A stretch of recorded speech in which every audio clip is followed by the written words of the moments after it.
Okay, right. Okay, right, I shall start.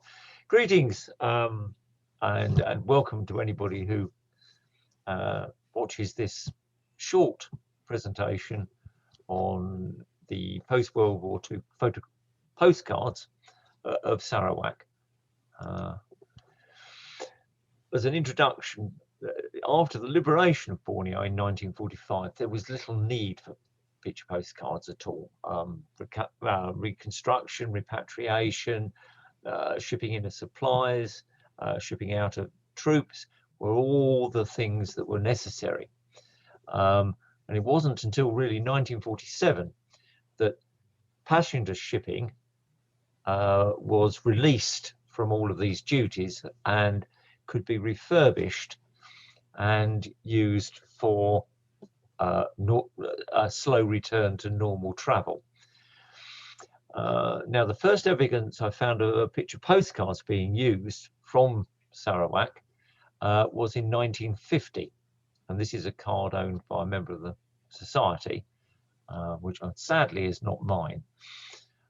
Usage of these photographs is actually quite rare during the early and middle 1950s.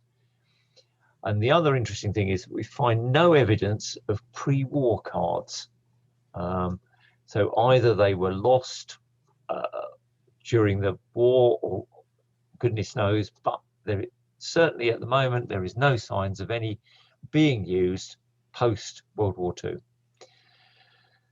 Of the new cards or photographs, two outstanding photographers are known, and they are Lim Po Chiang and K.F. Wong. There are unattributed photographs as well, and we have no idea who they were.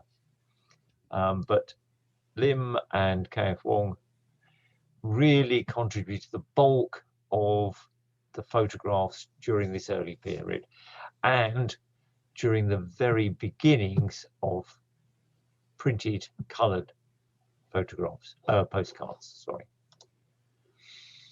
Now, the earliest card I have is this one. It's got a plain back and postmark dated the 19th of February 1952.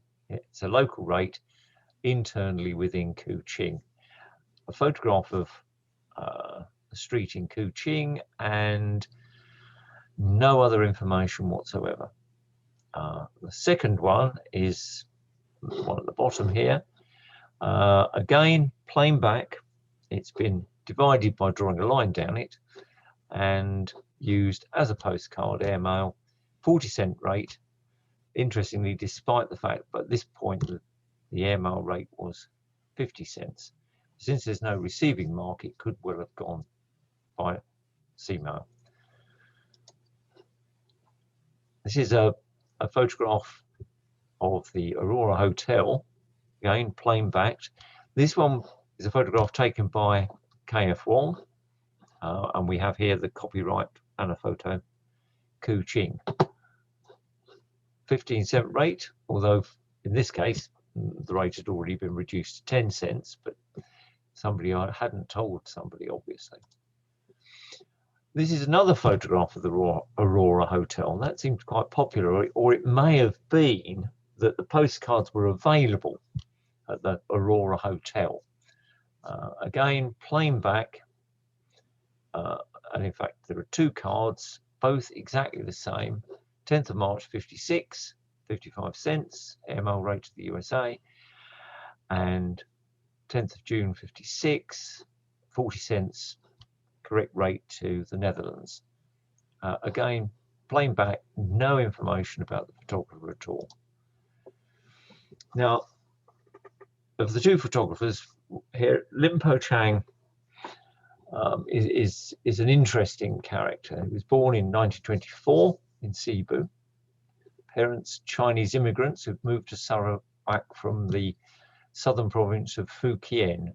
Quite a lot of Chinese moved during these early years. They were encouraged by the Raja to come in and take over many of the roles within the shops and merchandising and banking and things like that. After the war, he went to Singapore to attend Seventh-day Adventist College, and that was where his love of art and photography was developed. And he returned home in 1950. Well, we're not quite sure. He returned home and bringing with him his first camera, which was a Rolleiflex, which he purchased in Singapore.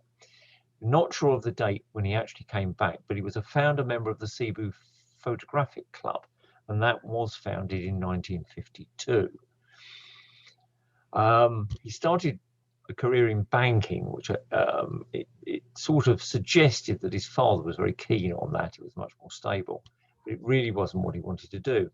So he set up in business as Longhouse Arts and Crafts, trading in antiquities and handicrafts. The business was located at 19 High Street in Cebu.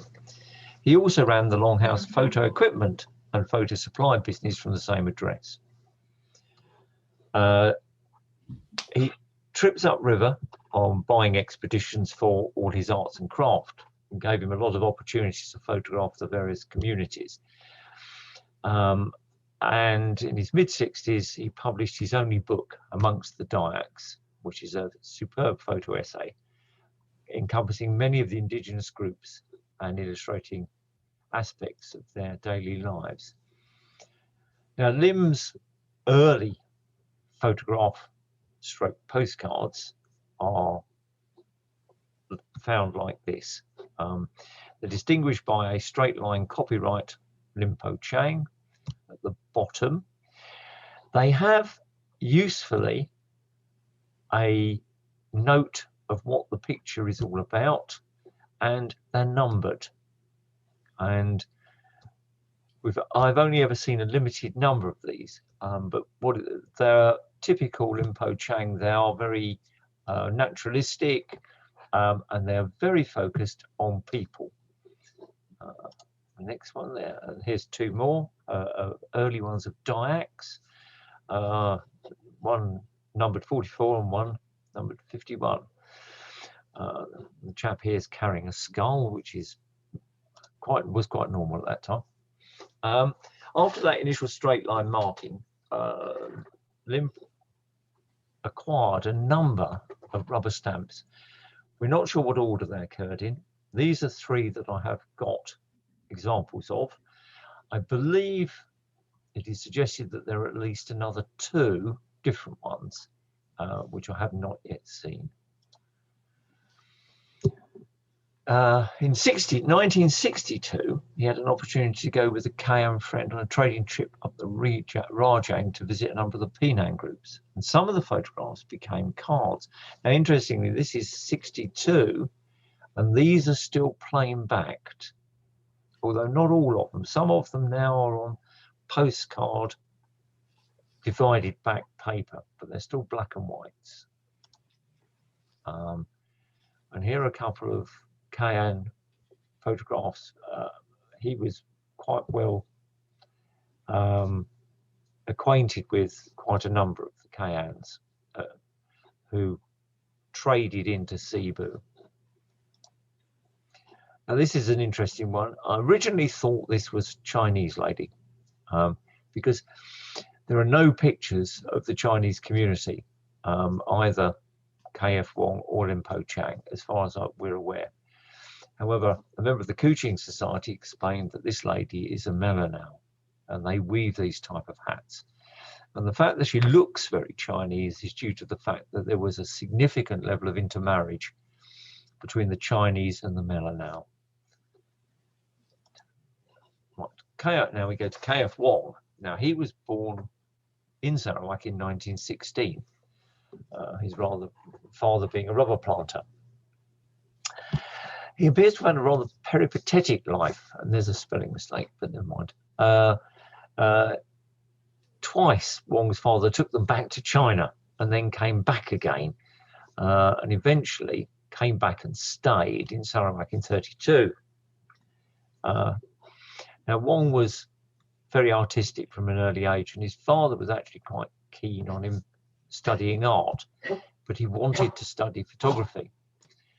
So in 1935, he left Sarawak to see if he could basically become an apprentice to a master photographer. He went initially to Singapore, but ended up in Guangzhou in the Zhejiang studio. The Sino-Japanese War Force longed to flee China, returning to Sarawak. Interestingly, he left his wife and children behind, but it's not clear why. But that's part of the story. And he set up the Anna Photo Studio in Kuching. This was actually named after a famous Anna Photo Studio in China. The studio continued through the war. He spent most of the war, it is suggested, photographing Japanese soldiers to send pictures home. From around 1947, his photographs were beginning to be published in things like the Straits Times annuals, and he spent a lot of time recording political events, landscape views, and portraits of important people, particularly studio portraits. So he was very much a traditional classic portrait photographer, as opposed to Lim's very loose recording style. And he also started to produce postcards from the early 50s. There was one earlier. This is one of the churches in Kuching, copyright Anna Photo. This, we think, is a bit later than the very early 50s because somehow he's acquired a rubber stamp to divide the back. Now, originally, all of the early postcards are black and white. We assume this is because there was no facility for getting them printed. And certainly, it's not until sometime late in the 50s that we begin to see colour photographs emerging. This is a Lim Po Chang coloured photograph. It's printed. Lim Po Chang kept copyright on these early ones, and it was printed in the USA. And this is dated the 28th of January, 59. And this is an Anna Photo card, or the back of an Anna Photo card, posted again in 1959. So there's just that cusp at about this time that we get colour photos. This is a colour photo as well, I hasten to add. Lim Po Chang's quite interesting. There was an early series of colour photographs published by Lim Po Chang. Again, here we go. Photograph by Lim Po Chang at the bottom. All of these earlier cards, well, once we get into colour cards, we always have a description, usually on the back. And Lim Po Chang's started a series with the numbering SS1 to SS18. And there's a further group, SS61 to SS67, which are all so credited as photographed by Lim Po Chang. This is SS1, which is the very first. A colleague of mine has a black and white photograph of exactly the same group, but very slightly moved. So it's quite clear by this time that Lim was taking on expeditions to at least two cameras, one for colour and one for black and white. Here are some more early SS cards. Again, typically Lim, photographs of people rather than anything else. So SS2, 11 and 18. And here are the later ones, SS62, 63, 67. Again, it is always an emphasis upon the ethnic groups and the peoples of Sarawak. And here, and a very short set he produced, again with this logo here, numbered NB101 to 111. This is typical of them. This is the Dayak musical duet. And then we move on to KF Wong. Now, KF Wong also started to produce these colour photographs at about the same time. There's no indication of where they were printed, but the best guess is probably, again, that it was in the States. This is a relatively small group, distinguished by the fact that the descriptor is on the front at the bottom. A colleague of mine thinks that there are only about 12 of these in total, 12 different photographs on this first group. We then have a subsequent group, which are unfortunately not numbered, and therefore we have no idea how many of these there are, but quite a lot is the answer. These have the descriptor on the back. Again, these are much more positioned and structured photographs than those of Limpo Chiang. Kaohsiung also supplied a series of pictures of the Gawa Antu Festival to John Hind Limited of Dublin, who produced this set of cards, 2 SWK, and then a number. I think there are about 10 of these. Not sure why a company in Dublin was interested in producing these, but this is what they are. Right, now card publishers. In the early 1960s, it was the photographers who tended to publish the postcards, as we've already seen. But in time, the field grew, and we see basically 2 main publishers. We have ASMK and SW Singapore. We still currently have no idea who ASMK are or were, but SW Singapore was Singhua and Co. of Singapore, and they were certainly still publishing in the year 2000, as there was another one of these books published at that point. There are a series of these books covering places like Singapore, East Malaysia, and some of the Malayan states. And this is book number 9, and quite a lot of the photographs in this book are also postcards. It may possibly be that they're all postcards, but we haven't found all of the postcards. These are typical SW postcards. SW postcards tended to focus on scenes, buildings, mostly around Kuching. And here are 2 typical examples of SW postcards.